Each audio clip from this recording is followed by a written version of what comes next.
Yeah, we got a Trusted House sit in Australia for 3 months. So fucking awesome.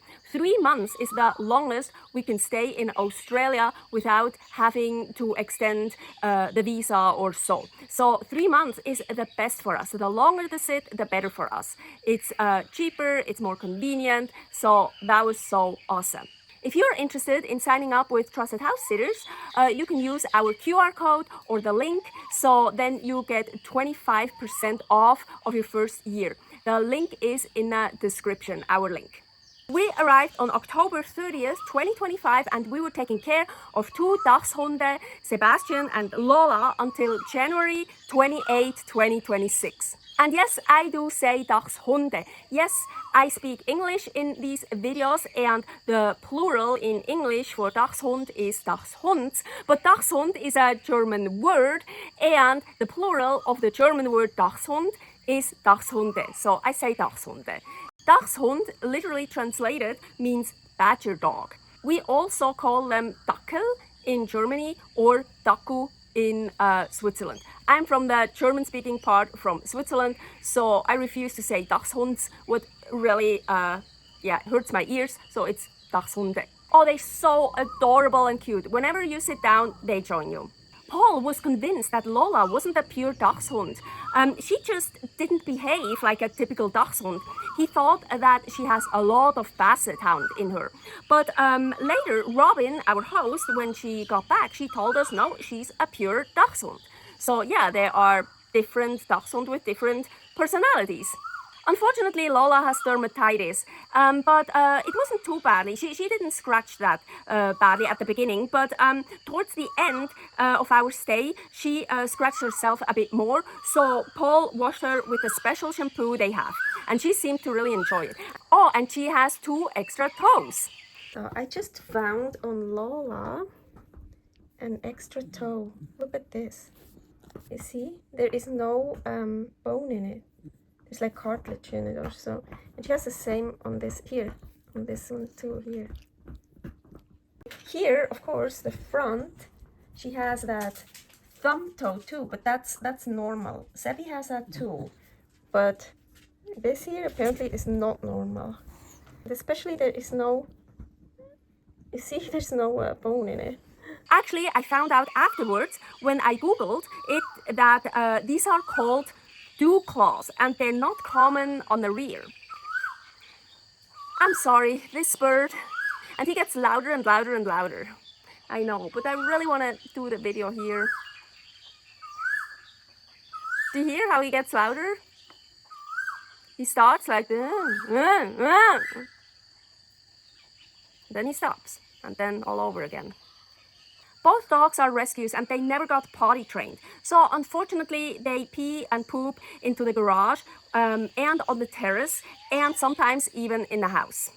They have access to the grass in the yard, but the owners tried many things. They just keep peeing and pooping in the garage and on the terrace. Oh, and the pee attracts ants. So Paul always tried to wash it up as soon after it happened. But not just the pee attracted the ants, we kept getting lots of flies in the house, and dead flies attract ants as well.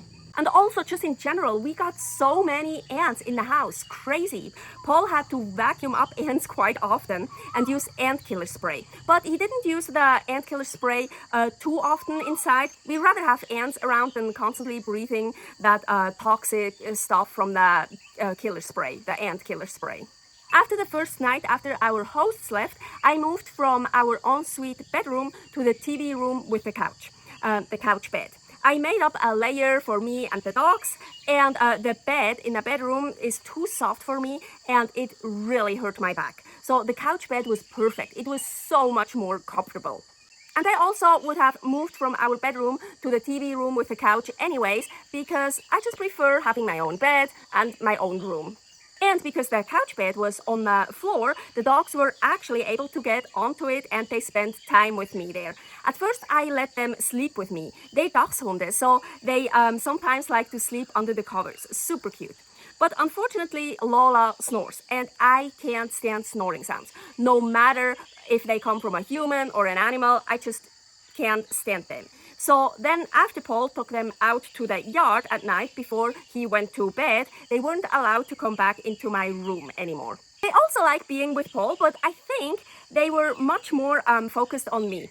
Oh, I found a tattoo in each one of their ears. Paul told me that's their chip. Paul fed them breakfast, and around 3 p.m. I fed them the second and last time. The freezer was full of little bags with pre-cooked food for them. Once a week they get canned tuna, and once a week canned sardines. But every time with the meal they get kibble and some vegetables, mostly carrots.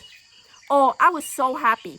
She also had raw frozen chicken drumsticks for them. Yeah, so once in a while I was able to give them each a drumstick. Yes, raw chicken bones are totally okay. Cooked chicken bones are super dangerous and shouldn't get fed to dogs. I love feeding dogs raw, pure meat. In my opinion, that's their natural food and that's what they should eat. But of course, every Trusted House Sitter said we feed the dogs, the cats, the animals exactly what they tell us to feed them. I had to laugh. Okay, so back in Reno, Nevada, the USA, where we lived before, I sometimes used to take care of Huntley, a mini dachshund. And I was house-sitting him sometimes, and I was also house-sitting him again almost right before we left on March 30th, 2024 to start our nomadic life. So almost right to that date, I was house-sitting Huntley. Not quite, but right before that. So it was so perfect because we already got rid of our beds, and so also Paul spent, I think, about 2 or 3 nights at Huntley's. So anyways, Dachshunde are known for chewing up stuff. And Paul left his mouth guard out and the door open to the guest room where he was staying. And of course, Huntley got it. Just for some seconds. Luckily, Paul caught him shortly after. But in that short time, in just those seconds, he was able to chew off a corner of his mouth guard. Paul just cut it off, and still to this day, he's able to use this mouth guard. So anyways, back to Australia. So we did learn our lessons with Dachshunde, and we are careful now, of course. But I quickly figured out that, for example, they leave Tavuk and Mr. Top Sirloin. They left those alone. They also didn't chew on our shoes, not at all. So that was super cool. I love that. No shoes or slippers they chewed on or anything. We were still careful, of course, and the mouthpiece I always put back in its case after I used it and washed it back in the case. Yes. But I'm still having health issues, unfortunately. Yeah, that's a problem when you are chronically ill. But so once I woke up at 4 a.m., super crazy nauseous, feeling like I have to puke. I never puke, but I get that quite often, that I have the feeling. And every movement makes it worse. So anyways, I took out my mouth guard from my mouth and I just put it on the bed and went to the bathroom. I stayed there for quite some time, half an hour, until I felt good enough to go back to bed. It wasn't super dark in the room, but I didn't have the lights on, so I was trying to find my mouthpiece with my hands, and I touched something. I was like, ew, so gross, one of the dogs pooped in my bed, ew. So I turned on the lights and nope, just my chewed up mouthpiece, all like the plastic bits all around. And there weren't enough bits, like there was a big chunk missing. I was like, did one of the dachshunds eat it? Like, she, he, they, I don't know who did it, but where's the rest of my mouthpiece? Later on, I found the rest of it, like a big piece. And my mouthpiece is much, much thinner than Paul's, so no wonder he, she, or they completely destroyed it. Also, our mouthpieces are blue because we are taking methylene blue. So I wasn't even mad about it, I just laughed, and I brought many more mouthpieces with me on my travels. It's just so funny. What the fuck do Dachshunde have to do with those mouthpieces? What about it with Dachshunde mouthpieces? What's going on there? Also, we were out with the dogs and Paul was throwing the ball for Seti. He loves chasing after it and never ever gets tired of it. Suddenly, his paw was bloody. Both dogs had quite long nails when we were there, and Seti broke one off. But luckily, the inner nail was still there and the bleeding stopped soon. But when it happened, Sebi didn't even care about it. He only just cared about his dog and wanted to keep chasing the dog. But of course, Paul stopped immediately, and we went home to take care of his paw. Another time we went back to this beautiful place, but we didn't bring a ball this time. And I was just throwing the stick into the estuary for Sebi to go fetch it. Also that he loved it. He just loves fetching stuff. And he never ever gets tired of it. There was a bike we were able to use, and Paul did some bike rides sometimes. That was great because in tea gardens, there was no gym anywhere, no public gym, and also not in the neighboring town Hawk's Nest. No gym at all for the public. But not just the bikes we were allowed to use. Yeah, we were also allowed to use their car and their bodyboards. The beach was about an 8-minute drive away, so we went there a lot. That was so super cool.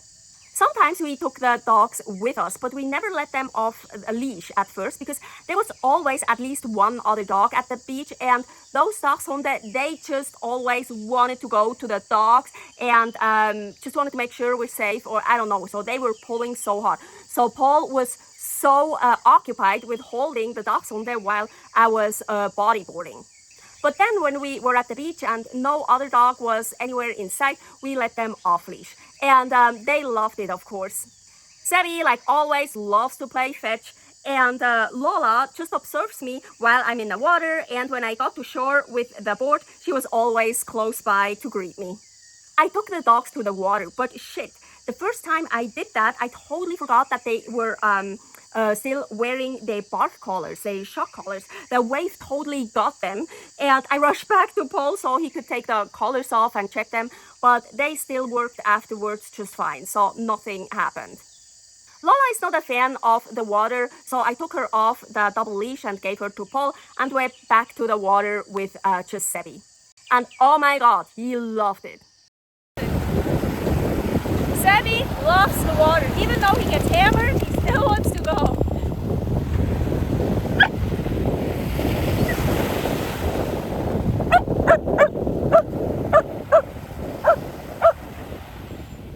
So super cute, and he's doing much better in the water than I did.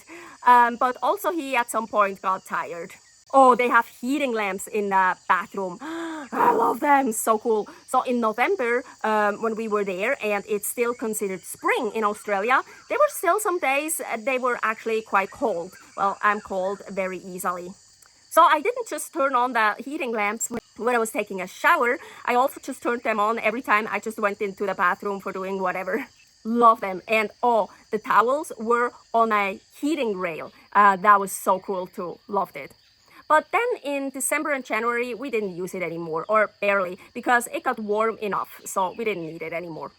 Oh, it was so nice having temperature-controlled water again in the sink. I didn't have to heat up water for doing the dishes. I could wash my hands with hot water and they actually got clean. It was so nice. Previous to Australia, we were spending about 8 months in various countries in Southeast Asia.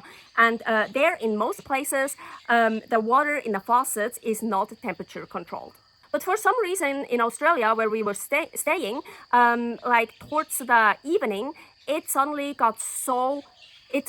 took so long until the water got hot. So I turned it on and I had to wait such a fucking long time, really, until it got hot.